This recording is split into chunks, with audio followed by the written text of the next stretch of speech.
Bonsoir bien-aimés en ce Wednesday Live in the Board ou mercredi La vie dans l'os, notre émission spéciale où nous sommes en train de parler sur un thème, le relationnement. Et la fois passée, nous sommes en train de voir les personnes avec qui nous devons nous relationner. Nous avions vu que la première personne c'était Dieu, qu'on devait se relationner avec Dieu. Et le relationnement que nous devons avoir avec Dieu ne se limite pas seulement sur le point spirituel, mais c'est aussi par rapport à la manière dont nous gérons les finances. Ensuite, nous avons vu la deuxième personne avec qui nous devons nous relationner, c'était ton prophète, car tu as besoin d'un prophète, car la Bible déclare, par un prophète, Dieu a fait sortir Israël de l'Égypte, et par un prophète, il les a fait entrer en Canaan, dans leur terre de prédilection. Alléluia. Et nous avons vu la troisième personne qu'il fallait se relationner, c'était la plateforme. Une plateforme humaine, ça peut être ton église locale, ça peut être un groupe de prière, ça peut être une communauté ou une plateforme des églises de réveil, tout ça. Comme ici en Afrique du Sud, c'est l'ensemble des églises francophones, c'est une plateforme.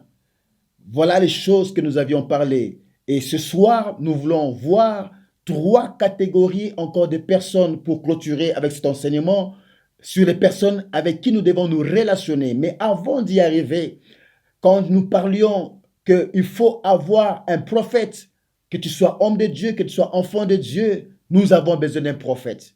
Le prophète, ce n'est pas nécessairement le prophète du ministère, mais c'est le 5 ministères, apôtre, prophète, docteur, évangéliste, pasteur, l'un de ces 5 qui peut être ton prophète. Alléluia. Car le prophète, c'est une personne qui vous inspire. Le prophète, c'est une personne, lorsque vous écoutez son audio ou ses vidéos, il vous encourage lorsque vous êtes affaibli. Et on avait dit la fois passée que le prophète, ton prophète, ne t'abandonne pas en chemin, mais il doit t'amener pour te faire entrer dans ta destinée prophétique. Voilà pourquoi, en cela, j'aimerais insister pour dire que ton prophète ne t'abandonne pas, mais il te fait entrer dans ta destinée prophétique. Pourquoi je le dis? Alors que j'étais en Angola, notre papa, mon père, le révérend José Manuel Kipa, alors que nous n'avions pas d'enfants, on avait fait déjà 6 ans sans enfants, mais il s'était préoccupé de cela. Il nous a amenés même jusqu'auprès de médecins, de Chinois. Il a dépensé l'argent pour qu'on nous puisse nous traiter. Alléluia. Voilà le cœur d'un père. Et il a dépensé de l'argent pour qu'on puisse nous traiter. Et nous sommes allés à Kinshasa avec un programme de traitement. Alléluia. Et aujourd'hui, après, avec les prières, nous avons obtenu nos enfants. Pourquoi? Parce que le Père, il m'a conduit pour m'introduire dans ma destinée prophétique. Voilà le cœur d'un père. Il ne s'est pas limité par là. Il a dépensé l'argent pour m'instruire aussi. Payer l'université pour le leadership. Alléluia. C'est une école ici de l'Afrique du Sud, AFMIN, du révérend Sanders, alors que c'était en Angola. Il s'est investi pour que je puisse aussi étudier, alors que j'avais déjà fait aussi la théologie. Mais je continue à apprendre. Voilà le cœur d'un père. Donc, il ne te laisse pas en chemin. Et même quand je devais venir sur l'Afrique du Sud, il savait que c'était le moment pour moi de me libérer. Il a fait ça en secret et avec le conseil des pasteurs. Pour que l'église ne soit pas bougée. Pour ne pas toucher certaines sensibilités à l'église. Il m'a accompagné. Et il savait que j'allais pour d'autres missions. Parce que quand j'étais avec lui, il me disait, un jour, Guy, tu partiras. Je sais. Mais pendant que tu es là, reste. Il y a des autres qui l'ont abandonné en chemin. Il m'a dit, Guy, tu restes. Je sais que tu vas partir. Mais au temps de Dieu. Alléluia. Et quand le temps est venu, il m'a libéré en secret, en silence. L'église ne savait pas. Il a préparé, organisé toutes les choses. Voilà le cœur d'un père. Il s'est investi en moi. Il a payé des études pour moi. Il s'est investi même pour que nous puissions avoir des enfants. Il s'était posé, alléluia, et dépensé. Voilà le cœur d'un père. Il accompagne les fils jusqu'à atteindre sa destinée prophétique. C'est pourquoi là où il est, à Londres, je le salue Dans le nom puissant de Jésus, papa, que Dieu vous bénisse encore abondamment avec maman Maria Kipa, que Dieu vous bénisse. C'est ça que nous sommes en train de parler du cœur du Père. Le Père ne vous abandonne pas, il vous accompagne jusqu'à entrer dans votre destinée prophétique. Et ne pensez pas non plus que tous les enfants que vous avez vont nécessairement rester au sein de votre ministère. Il y a de ceux-là qui ont d'autres appels. Alléluia. Mais cela ne fait pas en sorte que vous puissiez les abandonner, mais les accompagner. Ils seront toujours vos fils. Alléluia. Voilà pourquoi ce soir, nous continuons avec 3 autres catégories de personnes avec qui nous devons nous relationner pour comprendre le relationnement. Alléluia. C'est très important, très important, très, très important. Alléluia. Et je ne manquerai pas de parler de mon père, l'évangéliste Georges Moussenga, alors que j'étais à Kinshasa. C'est encore un de mes pères qui m'a forgé pendant 4 années. Alléluia. Voilà pourquoi c'est lui qui m'a consacré. Alléluia. On était avec l'évangéliste Valentin. Il a déclaré des choses, tout ce qu'il avait en lui. Il a déversé ça sur moi. Alléluia. Voilà le Père. Il nous a accompagnés et lorsqu'il est arrivé au moment où il ne devait plus continuer avec l'église, il nous a libérés en disant, allez-y bâtir les églises. Moi, je ne suis pas appelé à bâtir les églises. Alléluia. Je suis appelé à faire l'œuvre du ministère autrement, par les écoles du ministère et autre chose. Mais vous, allez-y bâtir. Alléluia. Voilà le cœur de Père. Alors ce soir, nous voulons parler encore de voir 3 personnalités avec qui nous devons encore nous relationner. Vous avez besoin des Mardochées. Alléluia. Parmi les personnes avec qui vous devez vous relationner, Mardoché est la personne qui parle du bien pour votre cause auprès des autres personnes. Ce sont les Mardochés, les gens, des personnes avec qui vous devez vous relationner, qui ne sont pas forcément des chrétiens, qui ne sont pas forcément des gens qui ont la même opinion que vous, qui ne sont pas des personnes qui ont des fois la même communauté que vous. À des fois, ce sont des gens qui ne connaissent pas Dieu, mais ce sont des Mardochés pour vous. De telles personnes, vous devez vous relationner avec eux. C'est la personne qui parle auprès de toi, auprès du roi, qui parle de toi auprès du roi. Ce sont les Mardochés. Alléluia. Ce sont des personnes qui parlent du bien de vous et non qui vous crucifient auprès des autres. Alléluia. Vous avez besoin de vous relationner avec les Mardochés. Les Mardochés, ce sont vos champions. Des gens qui croient en vous. Les Mardochés, ce sont des gens en ce que vous êtes. Ils croient en ce que vous êtes. Ils croient en ce que vous êtes en train aussi de réaliser. Ils croient en votre vision. Ils croient en ce que vous voulez encore accomplir. Ce sont les Mardochés. Alléluia. Qui croient en votre futur. Parce que Mardoché est une personne qui est écoutée par le roi. Mighty God. Et quand elle parle au premier ministre, soit au roi ou au président, tous l'écoutent. Voilà de tels genres de personnes avec qui il faut aussi vous relationner. Alléluia. Votre Mardoché ou vos Mardochés sont des gens de bonne volonté. À des fois qui ne sont pas forcément des chrétiens. Ça peut être aussi des païens. Relationnez-vous aussi avec de telles personnes. Ils peuvent être pour vous une voix auprès de personnalités aussi influentes. Relationnez-vous avec les Mardochés. Vous pouvez des fois voir des gens qui n'ont pas Christ. Ne les négligez pas. Ils peuvent constituer pour vous des Mardochés. C'est pourquoi sachez comment vivre et vous relationner avec de telles personnes. Ce sont des Mardochés qui ne sont pas forcément des chrétiens, qui ne sont pas forcément de votre communauté, qui ne sont pas forcément de votre doctrine. Mais ils peuvent constituer pour vous des Mardochés, des personnes qui peuvent parler pour vous auprès des personnalités influentes. La deuxième catégorie, la troisième catégorie ou quatrième catégorie des personnes avec qui nous devons nous relationner, vous avez besoin de ceux qui courent avec la vision. Voilà la quatrième catégorie de personnes avec qui vous devez vous relationner, ou cinquième. Ce sont les personnes qui courent avec votre vision. Ce sont les gens qui donnent une coloration de votre vision. Alléluia. Celles qui font une image de votre vision. Ce sont ces personnes-là avec qui il faut se relationner. Alléluia. Qui célèbrent votre vie. Ces personnes sont celles qui sont en train de peindre votre vision. Ce sont des gens comme Basiléa et Itaï, qui étaient auprès de David Les hommes de main de David, qui donnaient une coloration à la vision de David. Alléluia. Ils demeurèrent avec David jusqu'à la fin de sa course. Des hommes fidèles, alléluia, qui n'ont pas abandonné David dans sa marche, dans sa royauté. Basilea et Itaï, des hommes de main de David, qui demeurèrent avec David jusqu'à la fin de sa course sur la terre.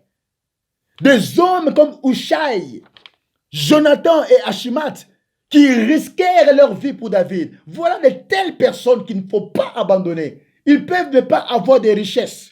Ils peuvent ne pas avoir des biens matériels. Mais ce sont des personnes qui donnent la coloration de votre vision et qui sont fidèles. Voilà de telles personnes avec qui il faut vous relationner. En d'autres termes, ça peut être aussi des fous des rois. Alléluia. Alléluia. Mais ce sont ceux qui colorent la vision, votre vision de voir les choses. Alléluia. Et la sixième personne avec qui vous devez vous relationner, autre catégorie, vous avez besoin d'un mentor. J'ai besoin d'un mentor. Alléluia. Lorsque je suis arrivé en Afrique du Sud, je devais avoir une référence. Et la personne à qui ce n'est pas que Dieu m'a révélé, mais lorsque j'ai vu sa manière d'agir, en Afrique du Sud, je suis allé voir l'apôtre Mike Luamba. Et c'est lui qui est mon mentor ici en Afrique du Sud. Et c'est lui qui est le vice-président des églises francophones ici en Afrique du Sud. Je lui ai parlé de mes origines, de mes pères, comment j'ai commencé. Parce que je ne peux pas venir dans un territoire, dans une ville, sans pour autant aussi consulter ceux qui sont avant moi. Quelle que soit l'onction que vous pouvez porter, vous avez besoin de quelqu'un pour vous introduire dans la ville. Alléluia. Et l'apôtre Mike a accepté de m'accompagner en tant que père dans cette nation, alors que mes parents sont éloignés, mes parents spirituels. Alléluia. Il est pour moi un mentor et c'est aussi un père. Parce que je suis dans son école, les rassemblements des aigles. C'est pourquoi, ici dans cette nation, j'ai une personne à qui je dois rendre des comptes. Vous avez besoin d'un mentor, même si vous êtes homme de Dieu, quelqu'un à qui vous devez aussi dépendre. Ne soyez pas des gens qui sont des indépendants. Vous devez dépendre d'une autorité qui doit veiller aussi sur vous, qui est en mesure de vous gronder. Et c'est ça le problème de la plupart des jeunes ministres. Ils n'ont personne qui peut leur parler, personne qui peut les confronter, personne qui peut leur dire ça c'est mal, ça c'est bon. Ils veulent être des indépendants. Voilà pourquoi il y a beaucoup d'échecs dans le ministère. Alléluia. Nous avons besoin des mentors. Un mentor, c'est une personne qui a déjà fait 2 fois, 3 fois ce que toi tu veux faire maintenant. Alléluia. Ce sont des gens qui font des choses que vous désirez accomplir ou réaliser. Parce qu'ils l'ont déjà fait avant vous. Alléluia. Un mentor est une personne qui vous inspire, qui vous donne des orientations et qui vous confronte. Alléluia. Il n'aura pas peur de vous, mais il va vous confronter. Nous avons besoin des mentors pour chaque aspect de notre vie et de n'importe quelle discipline. Parce que nous ne connaissons pas tout. Dans n'importe quelle discipline. Si tu es dans le domaine de la médecine, tu as besoin d'un mentor dans la médecine. Si tu es dans le domaine technique, tu as besoin d'un mentor dans le domaine technique. Dans plusieurs aspects de la vie, nous avons besoin de mentors. Des personnes qui ont déjà l'expérience de ce que vous voulez réaliser. Elle a déjà fait ça 2 fois, 3 fois avant toi. Comment tu peux avoir quelqu'un qui n'a pas d'église, mais il est ton mentor? Quelle expérience qu'il a de la gérance de l'église? Alléluia. Quels sont les brebis qu'il a pour te conduire? Alléluia. Voilà pourquoi, dans chaque domaine de la vie, nous avons besoin d'un mentor.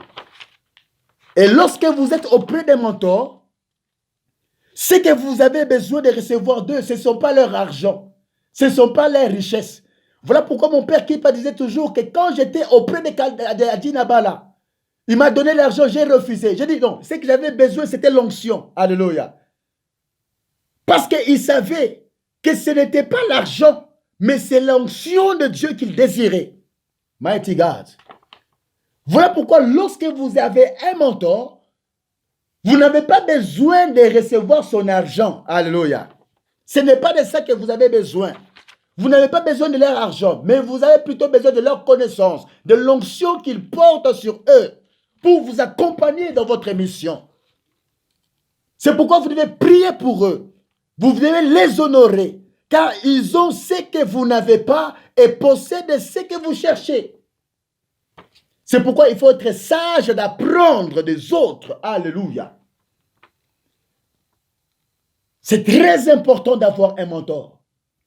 La 8e personne ou catégorie de personnes pour finir avec cet enseignement avec qui nous devons nous relationner. Vous avez besoin des personnes comme des Péninas. Alléluia. Ça, on peut lire ça dans 1 Samuel chapitre 1, verset 1. Pénina, c'était la personne qui mortifiait le cœur de Anne. Parce que Anne était stérile. Pénina l'a mortifiée jour et nuit. Elle s'est moquée de Anne. Aujourd'hui, tu peux vouloir chercher la mort de Pénina parce qu'elle t'insulte, parce qu'elle dit des mal de toi. Jusqu'à quand vont-ils rester dans cette situation? Jusqu'à quand vont-ils rester dans cet état? Ce sont des personnes, quand ils font pour sortir des langages, ça vous blesse. Alléluia. Ce sont des Péninas. Ne les maudissez pas, ces genres de personnes. Ne maudissez pas les Péninas.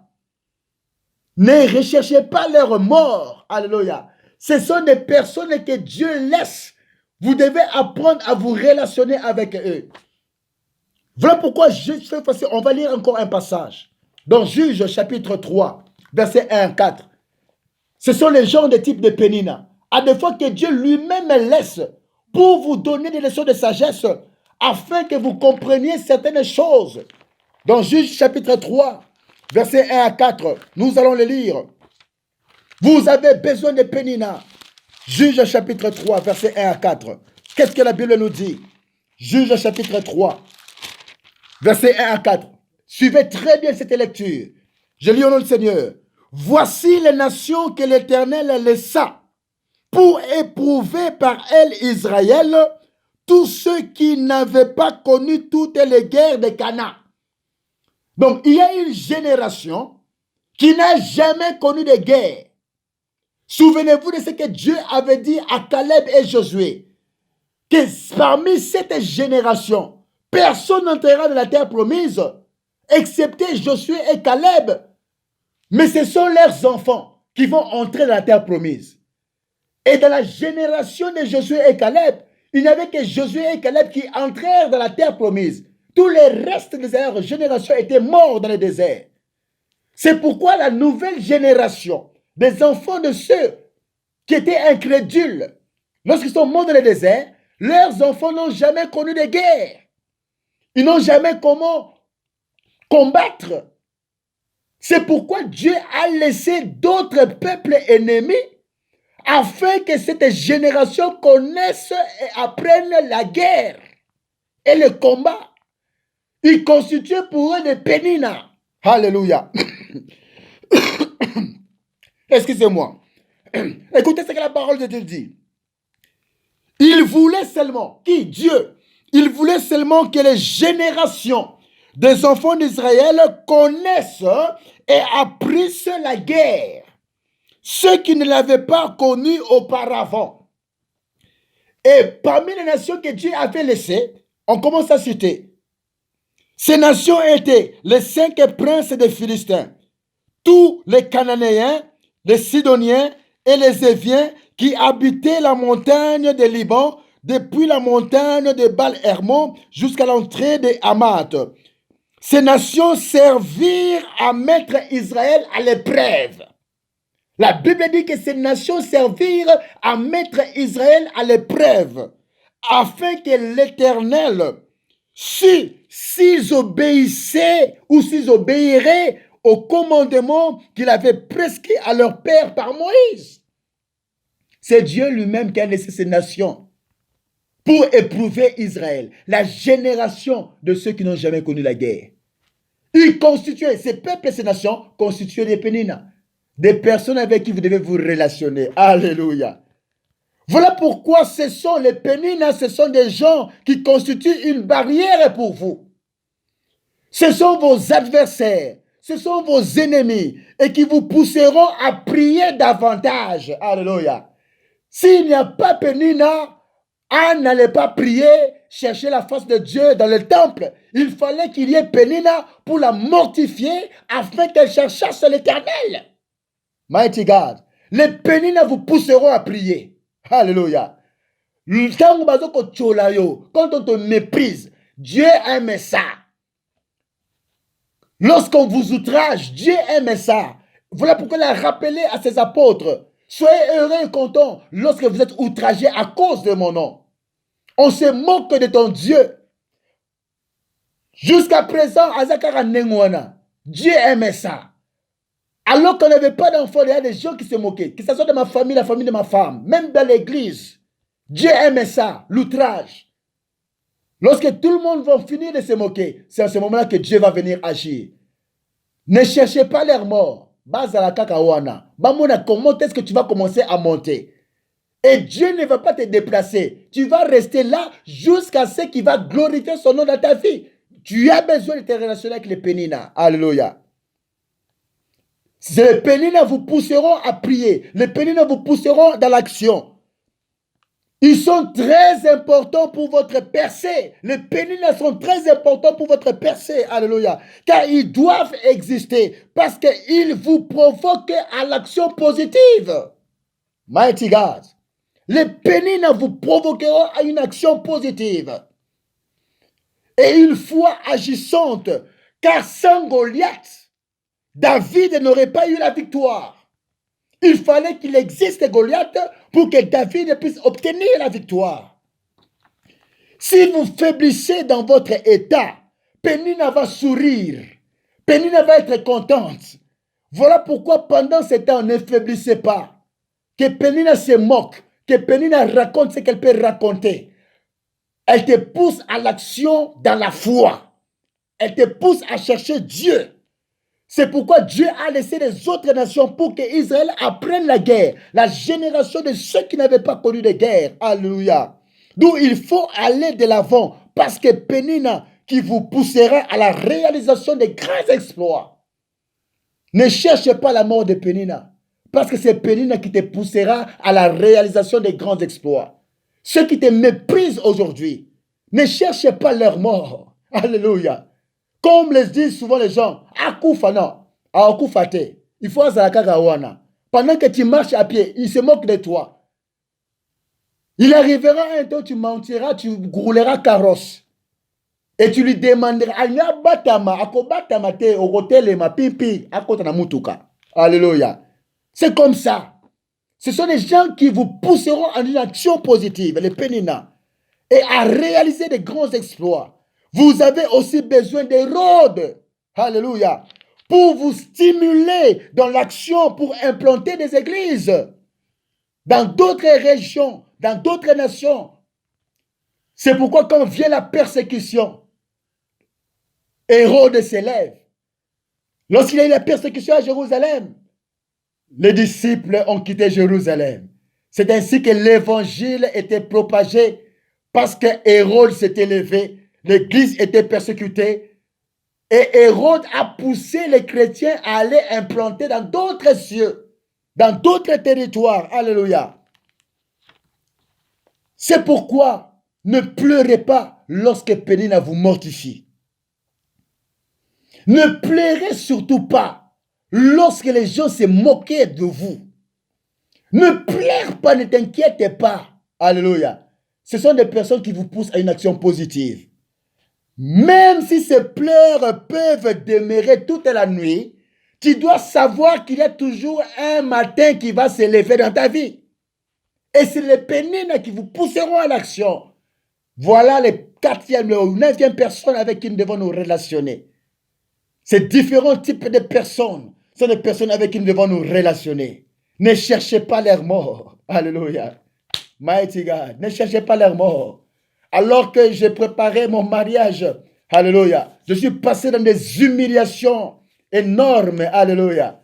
C'est pourquoi Dieu m'a laissé là, dans ces humiliations, pour que ceux qui m'ont humilié voient comment Dieu m'a élevé.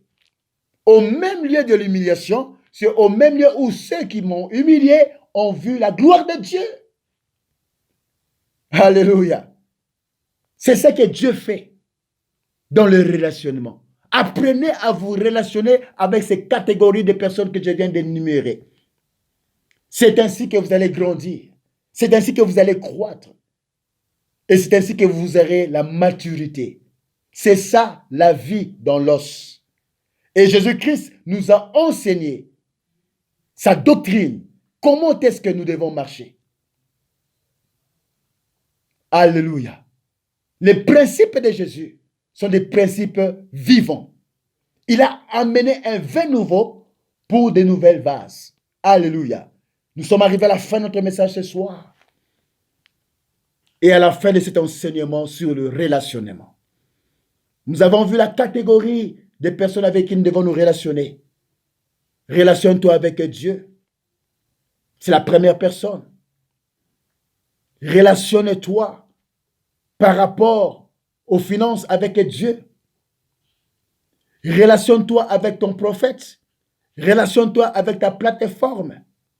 Alléluia, très important. Relationne-toi avec ton Mardoché. Relationne-toi avec ceux qui courent avec ta vision. Relationne-toi avec ton mentor. Et relationne-toi avec les Pénina.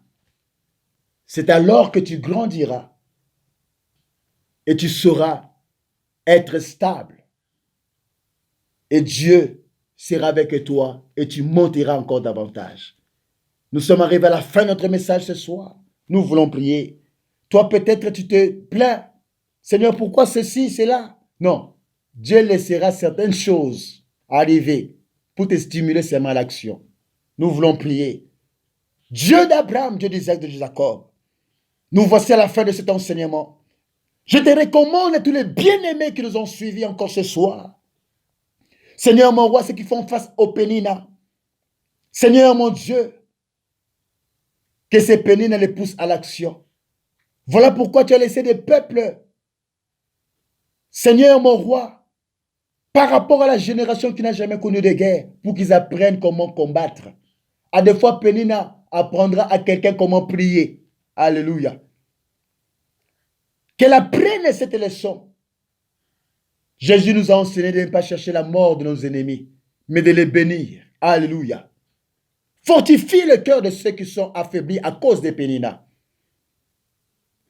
Apprends à mes bien-aimés de se relationner avec leurs Mardoché. Des personnes qui ne sont pas peut-être des chrétiens, mais qui peuvent, Seigneur mon roi, parler pour eux auprès des personnes influentes. Nous avons besoin de nous relationner avec eux.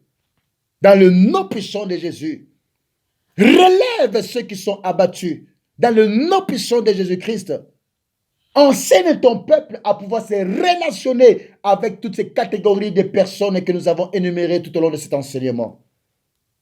Dans le nom puissant de Jésus, afin que la croissance, que nous sortions du lait, mais que nous puissions broyer l'os, qui est la nourriture solide, qui est ta doctrine, Jésus-Christ. Dans le nom puissant de Jésus, que ta paix soit sur les bien-aimés. Ainsi nous avons prié et nous disons Amen, Amen, Amen. Soyez bénis là où vous êtes. Nous sommes arrivés à la fin de notre message. Raison pour laquelle nous vous demandons de vous abonner sur cette chaîne intitulée ou dénommée Apôtre Guy Pascal Kaloubié Pamouzo officiel. C'est le nom de notre chaîne YouTube. Apôtre Guy Pascal Kaloubié Pamouzo officiel. Et cliquez, abonnez-vous et partagez cette émission, partagez cet enseignement. C'est ainsi que vous allez faire avancer le royaume de Dieu et ce ministère. Vous avez besoin de nous contacter? Vous pouvez nous contacter à ce numéro qui apparaît sur votre écran, plus 27 78 ou 78 425 27 26. C'est votre serviteur, l'apôtre Guy Pascal Kaloubié Pamouzo, résident en Afrique du Sud. D'ici là, portez-vous bien et on se retrouve à la prochaine occasion pour un nouveau numéro, in Jesus' name, dans notre programme intitulé Wednesday Live in the Born. Que Dieu vous bénisse. In Jesus' name, amen.